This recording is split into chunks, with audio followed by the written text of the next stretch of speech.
Welcome to Premium Cashflow Real Estate Investing Podcast with Sakar Cowley. During this program, you will hear guest experts sharing their experiences, best practices, and market insights. We discuss investing in multifamily apartment complexes and how a busy professional can passively invest hassle-free in various opportunities. Your host, Sakar Cowley, owns millions of dollars of assets and has done thousands of value-add projects over 20 years now.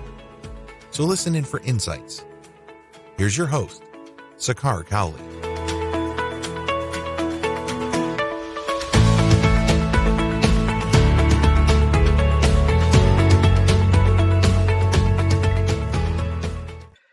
Welcome to another edition of Premium Cashflow Podcast. Today, I have the pleasure of hosting Cody Payne. Cody Payne is with Colliers International.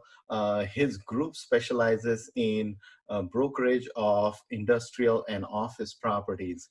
He's done over the years of his career of 15 years, he's done about 600 transactions. Today, he's in Dallas-Fort Worth market, and he manages a team of 8 people. And I appreciate your time, Cody. Welcome to the show. Yeah. Hey, thanks for having me. Awesome. Thank you. It's a pleasure to host you. I know Fort Worth and Dallas in general is an extremely thriving market. A lot of industries and head corporations have been moving in. So I can't imagine how busy you are. So I absolutely do appreciate your time. Give us a little background, Cody, as to how you got started with multifamily or office properties in general, and how you kind of transition yourself into the brokerage side of things. Like today, you manage one of the busiest groups. Colliers International is it's an absolute powerhouse when it comes to industrial and office property leasing and things like that. Give us some background about it. Yeah, no, absolutely. And I appreciate your time. So I actually started my career in the early 2000s. I was leasing office and industrial buildings across the Dallas-Fort Worth area. And I did that for about 10 years and slowly but surely started transforming and doing a few more investment sales every year and doing more and more. And, a lot of the guys on my team have a good, strong leasing and management background as well. And so office and industrial is a very knowledge intensive, a lot of moving parts in a lot of these deals. So that's why I always think it's key to have, good guys that know the industry front, back, forward, every which way from Sunday. And so, I've been in the industry since then. And, I've been doing investments for a long time, and we actually transferred from another firm about a year or so ago and joined up with Colliers International. And so, we're rocking and rolling out here in North Texas, and got a lot of good things going on. Absolutely. I know, the amount of growth that Dallas-Fort Worth, all that submarket in general has experienced pretty much over the last decade or so. I can't imagine how busy you must be, I'm sure, So I appreciate your time today there, Cody.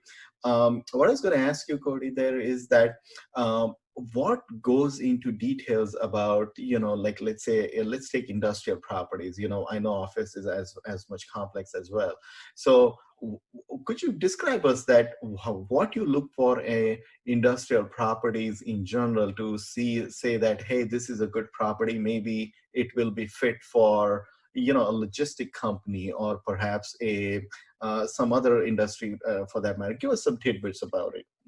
No, absolutely. And, a good example is we're actually working with a very good group out of California right now that is in a 1031 that we're helping them place out here. And what they want is a good industrial building that if they lose the tenant, they can release it, which that's always the most important thing is the releasability, whether it's multifamily, self-storage, anything. And so absolutely, you want the fast lease up as much as possible with absolutely. Less downtime. And so kind of what we're guiding these guys, and we've got them working on a deal right now where the building's about 80,000 square feet, but the bays are about 20,000 square feet each. So your tenant size is about 20,000 square foot each.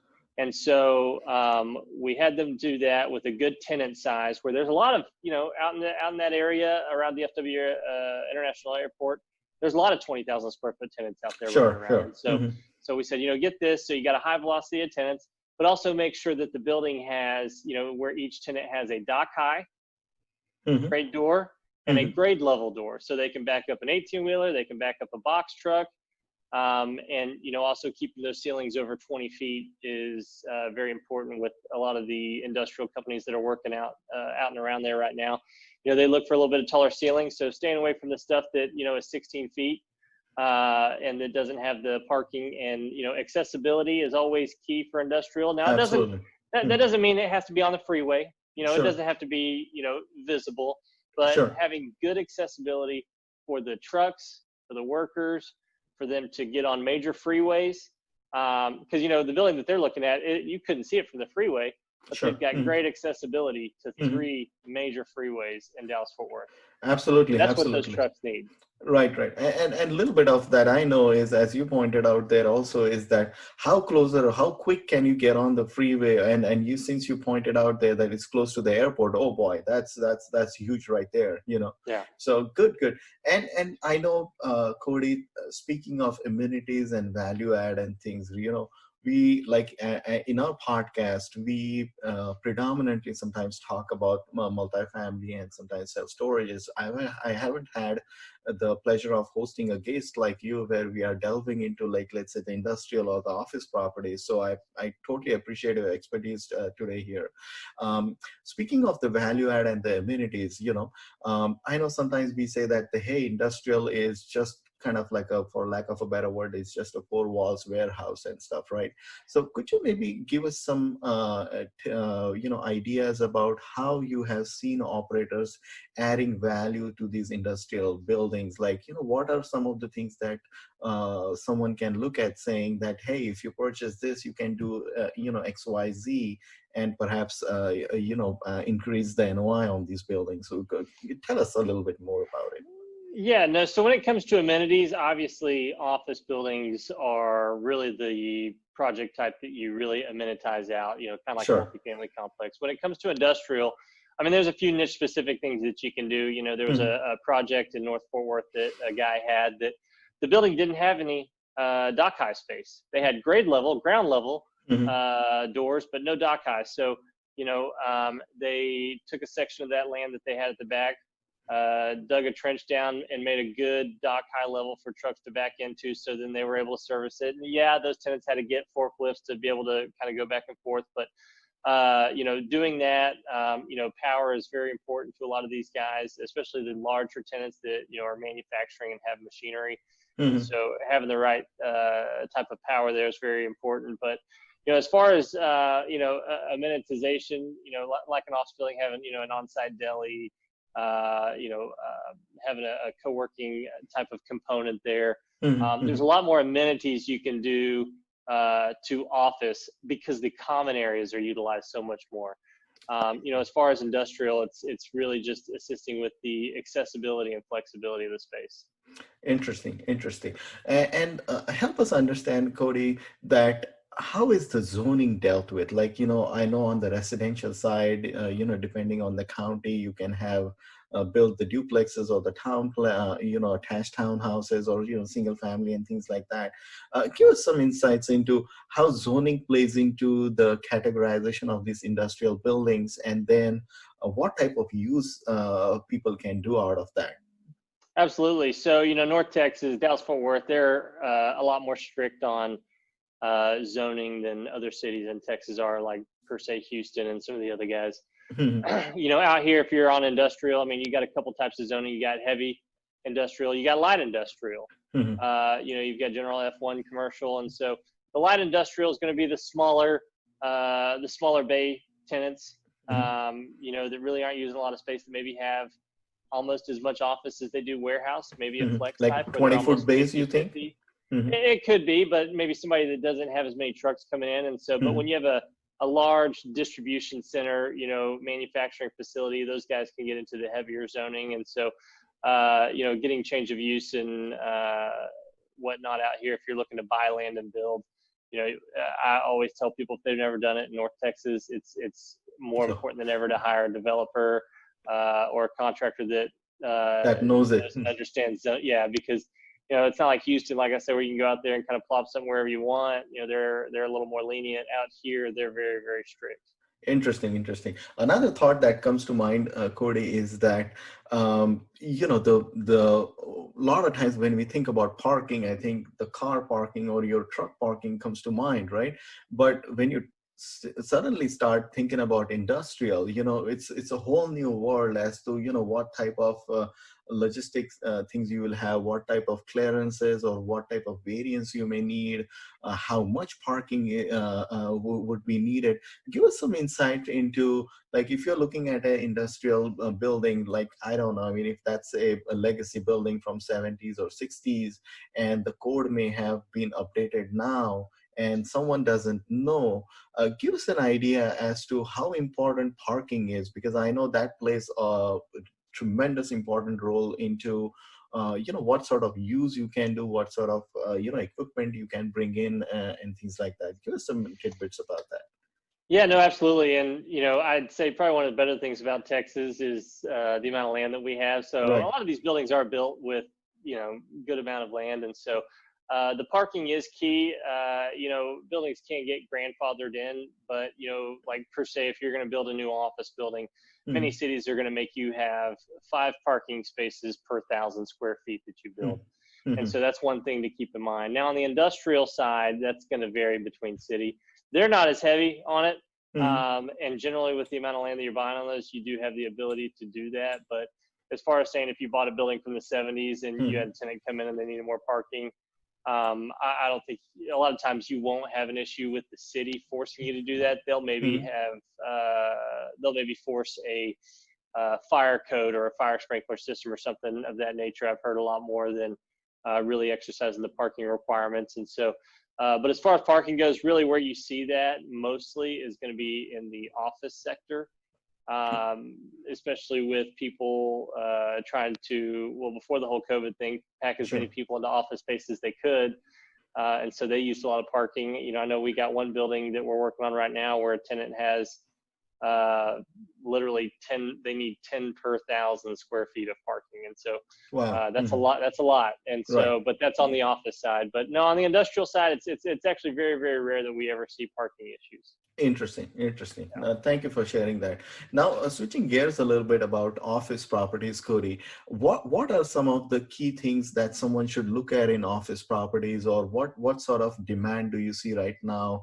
Like, is it Class A office that's in demand, or something like a Class B that's being, sort of refurbished to look like a Class A? Give us some ideas about what sort of size class that you're seeing in the market space right now.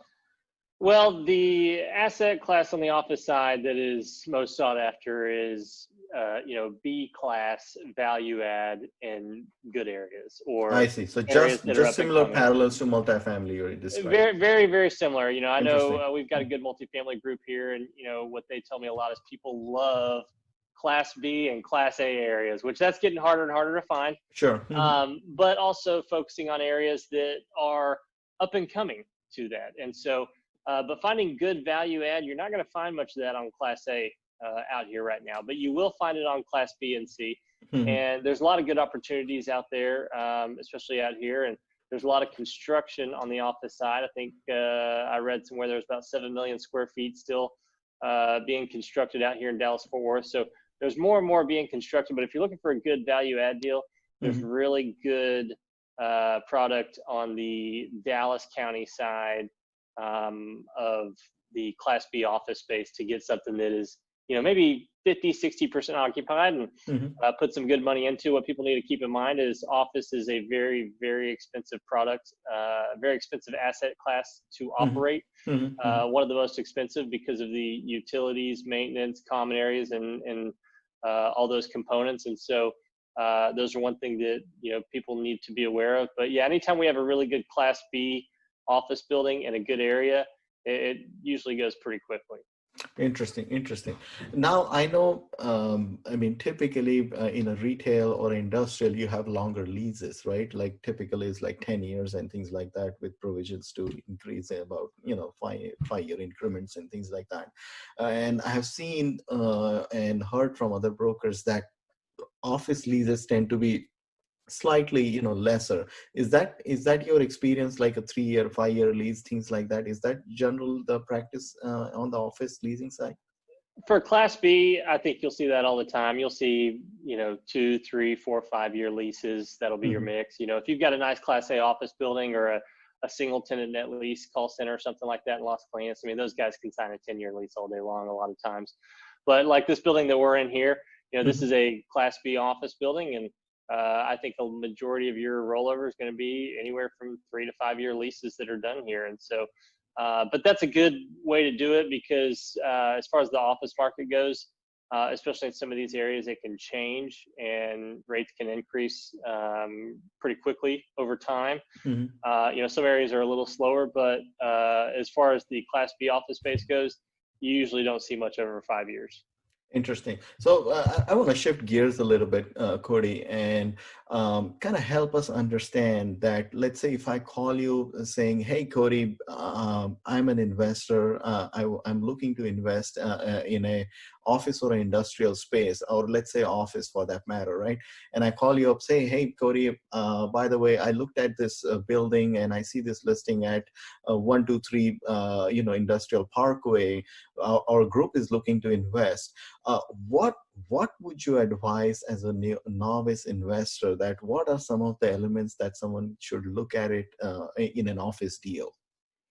Well, and let me tell you, that's something that is very, very key and important, especially if you're coming from a different asset class. And so Right. office can be very, very tricky. And so what I always tell people is, look, we got to look at the building. We got to see how the tenants are set up and how are the vacancies set up, because some areas, like the mid-cities of Dallas-Fort Worth, you're not going to have many tenants over 4,000 square feet out there. So if all your vacancies are over 4,000 square feet, they can sit for a long time.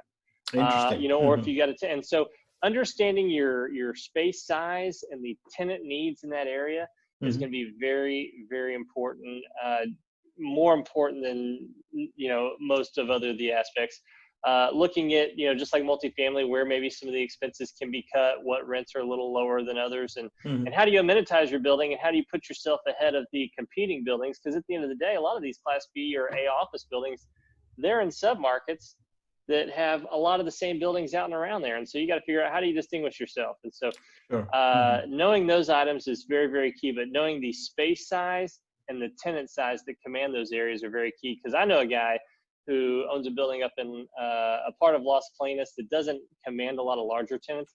And they've had a 50,000 square foot vacancy of office space for over 5 years. For over 5 years, and they need to chop it down. That's something they need to do for a long time. But I think they're just trying to wait it out, which is that's not the game that we like to tell our investors. We're not the sit and wait kind of guys. We want you to make the right decisions, and so understanding the market and what the tenant sizes command and run in that market will put you ahead of everybody else. Interesting. So in that example, Cody, do you advise someone to say that, hey, this is fairly large space for the submarket and the demand is just not there, right?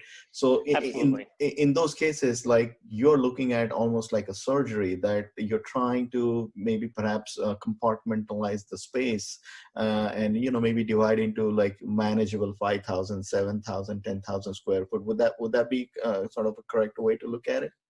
Absolutely. So we sold a building up in North Dallas, and the suite sizes were 10,000 square feet. Right. But the area that building was in, when you run a search and you see the movement of all the tenants, a majority of that movement size was around 2,000 to 3,000 square feet. So we advised that guy to chop those larger spaces up into smaller spaces and do some spec suites. And they've had a tremendous amount of success by doing that. And so that's, like I said, but that's very, very important, is knowing what's moving in that area so that you can tailor to it. Because if you sit there and wait for that larger fish, the problem with that larger fish is you are going to compete more than anybody. Sure. Whenever there's a large tenant out there and they're looking at your building and two others, then you're going to start getting into the free rent game, the TI game, the who can pay what game, and that's not the game that I like playing. Right. And you said some of those terms very correctly there, is that for listeners who may not know, TI is the tenant improvements, and unlike multifamily, tenant improvements are some things that the landlord promises the tenants to reimburse for those, like, whether that's just building improvements that the tenant has to do to kind of set up their business. And I know because I own a 10,000 square foot space, we just kind of going through the build out and everything, where I exactly know, coding, that I can relate to what you're saying, where the space, the build out, the tenant improvements, and the sort of the leasing and the negotiation back and forth that goes on. Landlord has to worry about, hey, what's my freeway? How can I best optimize the space to give more exposure, things like that. And I happen to be in one of those cases right now as we speak, where we are renovating a complete shopping center. I'm looking at it. I have my lease signed for a 10,000 suite. And when I first got into it, I was into, all the residential and commercial, mostly on the multifamily side of leases. But gosh, it was a completely new experience. And I felt like I just didn't know much. Rent is a rent is a rent. What's the rent commencement date, or what's this TI? So could you maybe help us understand, Cody, as to what are some of those terms within the leases that someone should be familiar with? That, let's say, if I'm taking over a office building, or mostly the office, or like a retail shopping center for that matter, some of the terms within the leases are key that are, perhaps very different from multifamily, that someone should be aware of, and they have a sort of a tangible impact on how a deal may be structured. Could you give us some guidance on those topics, Cody? No, absolutely. And you're right. What people don't realize when they buy these office buildings is not just the tenant improvement is so expensive. It can be very, very expensive for office, but the commissions are very high in many cases. Sure. And so those can really eat you alive, when you take the tenant improvements, the commissions, and that doesn't even include time on market, which some of these spaces, depending on how they're set up, can sit for a long time. And so those are all very, very important factors, like you said, when considering an office building and moving forward on it. As far as some of these leases go, especially with office and industrial, you've got a plethora, a wide range of leases where these things can be anywhere from a full service lease, a full service gross, where you as the landlord are paying for the tenant's electricity, you're paying for their janitorial, you're paying for everything, to where going down to a triple net, where basically they're just paying they're paying you their base rent, and then they're paying the portion of the taxes, insurance, and common area maintenance. Right. There's modified gross leases where maybe they're paying a portion of their electricity. You can have a expense stop or a base year on some of those leases, to where if the expenses on the building go up, the operating expenses, you can bill back for a portion of that annually from some of these guys. And so understanding those notions and what can be put in those leases, and it's area driven. It's area and class driven. So sure. Class B and C and A, they all have different types of leases a lot of times. And so you're not going to see much triple net or double net on the Class B space at all. And so that's when you're going to start getting into those funky style leases with base years and expense stops and modified gross. And so understanding what kind of leases you can do and how you can push those leases to help get some reimbursements are very, very important. And so that's area and asset class A, B, and C driven. Thank you, Cody. I appreciate that clarification. And for viewers who may not know, I personally, for example, I don't know what a double net lease is. I'll be perfectly honest with you. I always thought that, hey, triple net, and I know when we signed our lease for our swing franchise, there was always a cap on a percentage basis, that how much the landlord can raise the CAM, which is the common area maintenance. And that's another backdoor way of sometimes how landlord can increase the tenant's rent, which, the CAM tends to be varying portion from year to year, right? So that was sort of the modified cap that you can put on, right? But what is a double end lease that you are saying? Like, what are the sort of the differences between, for somebody who may not know? So, and you're right, and that's always something that a lot of people, I think, get confused on, and they'll think, oh, I have a triple net lease. I have, the tenant takes care of everything, when in fact they don't. Or they have a double net and they think they do, when in fact they don't. The best lease that you can get is an absolute net lease. And an absolute net lease means the tenant not only pays for the taxes, insurance, common area maintenance, they also take care of the roof and structure, which you actually, a lot of people will say, hey, this is a triple net lease. And technically, you know, they're supposed to, but a lot of people will classify something as a triple net lease when it's not a triple net lease at all. And so that's whenever getting down and reading those leases and understanding those is very, very important. And so that's why I say a lot of my guys here came from the leasing industry, because that's something that we have to explain to people on a daily basis. And so when when your nets go from triple net to double net to single net, that's basically more responsibility going on the landlord as you go down that. And so understanding that and what's put in those, because, you know, you'll have one where somebody will say it's a triple net, but, you know, really the landlord's paying for, you know, the landscaping and other items. And so it's a broad term that's used that a lot of people don't really look into and see that it's not a triple net lease. We just listed a building a while back ago, and the landlord said it's a triple net lease. Well, when we looked through it, I said, this thing is not a triple net lease at all. I mean, you've got a lot of responsibility in this lease. And so, but he thought that it was a triple net lease. Interesting.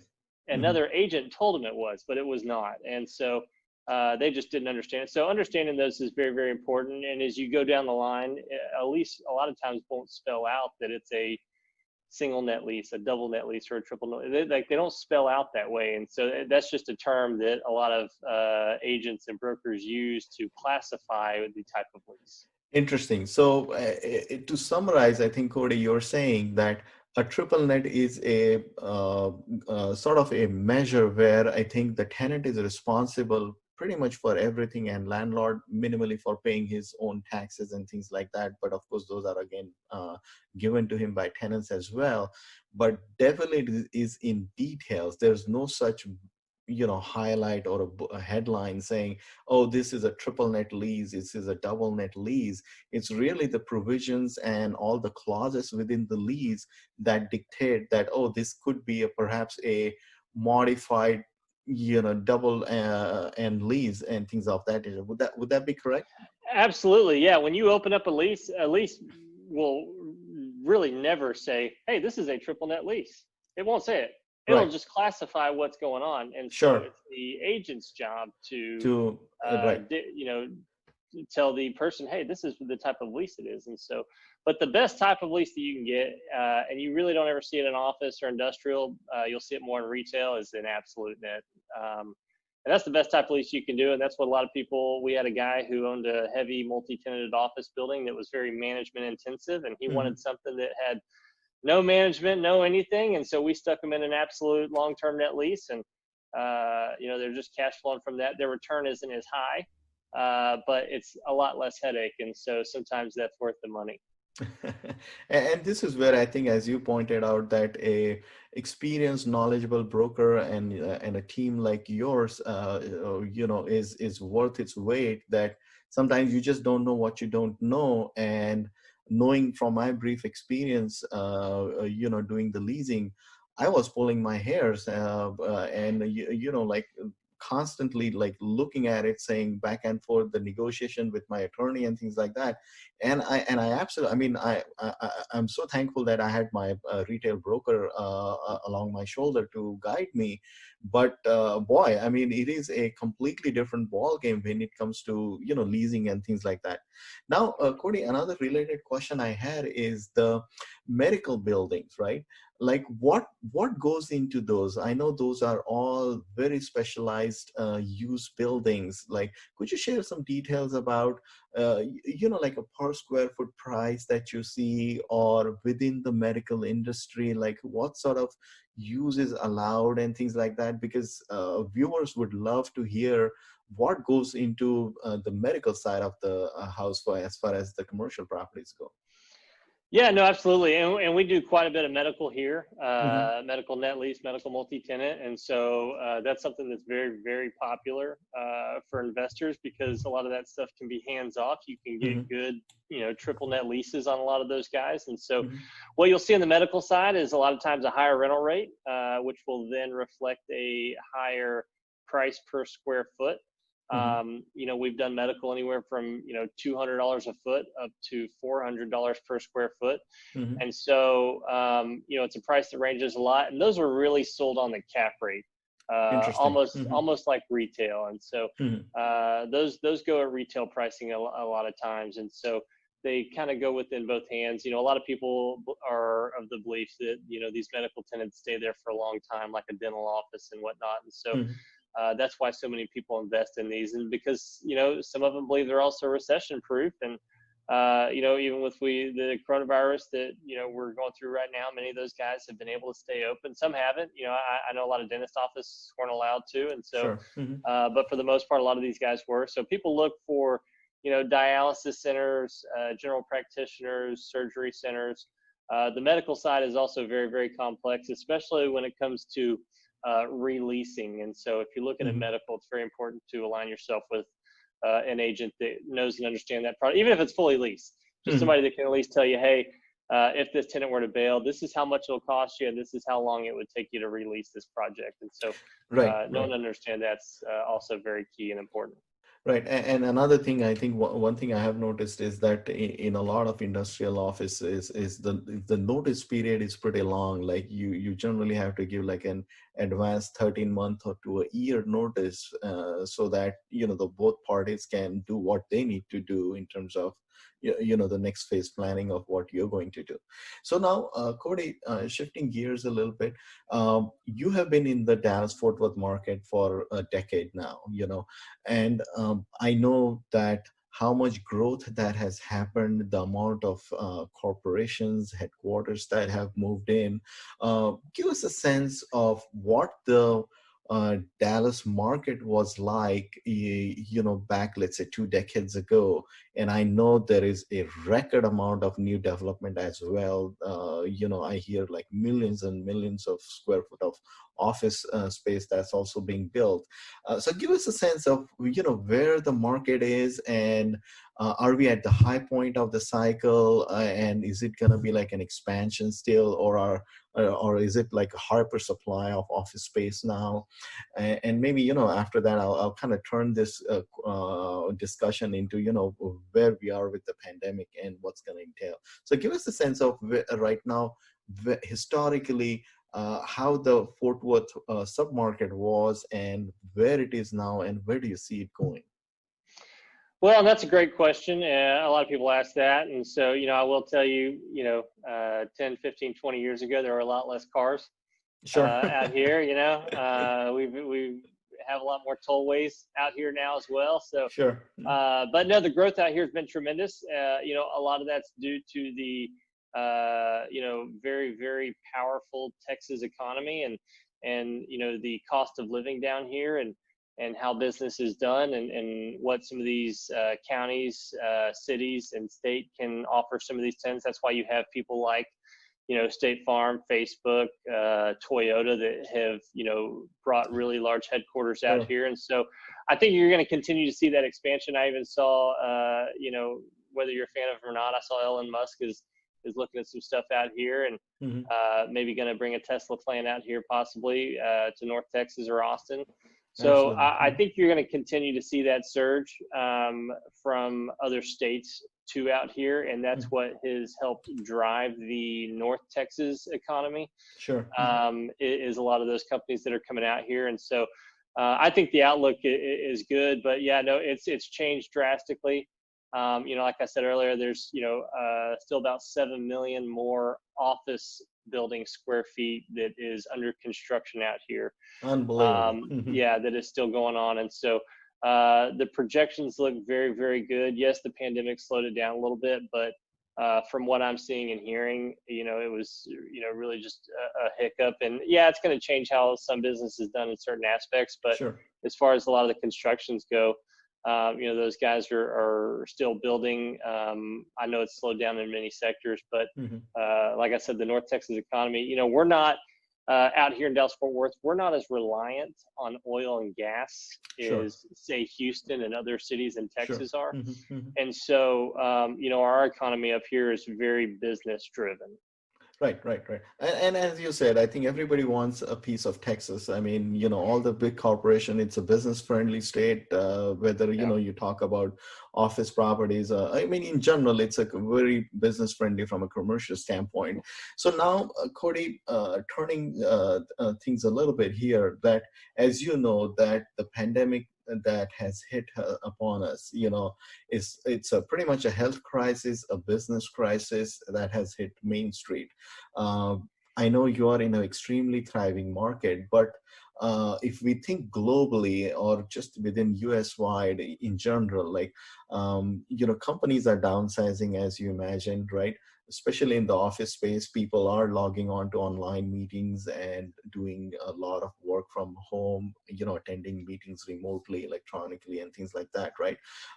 What is your take on, specifically, I'm curious about the office sector, because I imagine that industrial perhaps might be robust because still, businesses have to run and things like that. But office sector is the one that I would like to get your expert thoughts on, as to what you think is going to happen in general as we move forward, towards some new normal in this pandemic era. Yeah, no, absolutely, and you're right. The industrial side out here is still is doing very, very well. The supply chain side is doing great. We've got a lot of big key companies out here. Amazon's got a huge facility up here, and Sure. and they've got a lot of smaller little distribution centers as well. So on the office side, I have talked to many companies that occupy larger spaces, and since they were forced to send their workers to work from home, they've found new technologies, new ways to work, and several of them have told me that they don't need that much office space anymore. But one thing to keep in mind is, there still are companies that are moving out here. There's still a lot of back office work that is done with a lot of these companies, whether they're retailers, supply chains, hotels, whatnot. I do think that the co-working operators, that's a sector out here, the flexible workspace. Sure. Those guys have been expanding like crazy out here over the past couple of years. And I know some of those guys have been hit hard because of that, but many of those guys' projections are very, very good and strong. And I think they're going to probably pick up quite a bit of business from some of these larger companies as well. Sure. So I believe in the office sector out here. I think it, will take, it's taken a small dip, but I believe it will come back. I know that some of these tenants and whatnot, they are going to allocate for a little bit more square footage per person compared to what they used to, just to help with a little more social distancing inside of the office. And so, that will take up some more square footage, but I know quite a few tenants that are expanding right now. And so I think out here, it's very, very good. You'll probably see a lot more hurt in some of the other states like Washington and whatnot that, really cram a lot of those folks into there that are getting hit really hard with this coronavirus. Sure. So they're probably going to take a little bit more hit. I know the retail and hospitality sector out here has taken a good hit, but they're starting to reopen Texas. They're getting things back going. They're putting fuel in the tank, and so things are looking very good and very positive out here. Really all around, I can tell you that. Awesome. And I know, Cody, I mean, you are in a blessed state where I think it's a roaring economy. Everybody's moving in. That's not to say that it's the same, in a lot of other states. I think a recent study was done where, Texas came out at the very top, where the state would recover in general from an occupancy and economic per se. It will recover far more earlier, or perhaps within the top two states, in tying with Florida for that matter, that they will recover very quickly. But it's safe to say that the pain of what has happened is going to linger in other markets. Would you agree?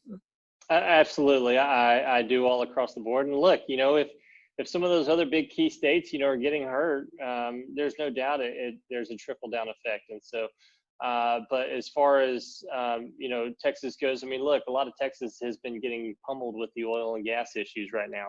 And so I know West Texas, which is really, really heavy oil and gas driven, there's a lot of issues going on out there right now. Now it's starting to look a little better because it seems as oil's bottomed out, and they're trying to figure out how to reinfuse a lot of those companies and whatnot. And as the economy as a whole starts to move again, that will help out. But yes, you're absolutely right. There are many states that are going to see long-lasting effects, and we will see effects out here. There's no question about it. It's just our economy is very business-driven, very, very, very friendly to out-of-state business as well, and so that's what helps them out so much down here. That's awesome. That's awesome. Thank you for all your expert advice, Cody. I know you are a go-to person when it comes to leasing, brokerage of these deals. Help us, tell our listeners as to where they can find you and your team. Yeah, so we're very, very easy to find down here in the great state of Texas. You can go to texasofficeinvestments.com. Our office line's 817-840-0055, and there's always somebody around. And we love office and industrial, and we've got a good self-storage and multifamily and retail group here as well. So awesome. As far as commercial goes, we cover it all. Awesome. Thank you. You are a go-to person, and I know who to call when some of these needs arise. So I appreciate your time, Cody, today. I wish you luck, and go Texas, go big, go Texas. And I love to, interact with you as we move through the years, and look forward to hearing more interesting brokerage stories from you. Thank you for your time. Absolutely. Yeah. Thanks for having me. Thank you.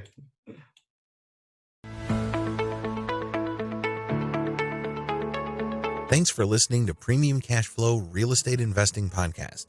Please join us at premiumcashflow.com to sign up for weekly updates, research articles, and more. We will see you again for another great interview with an expert guest.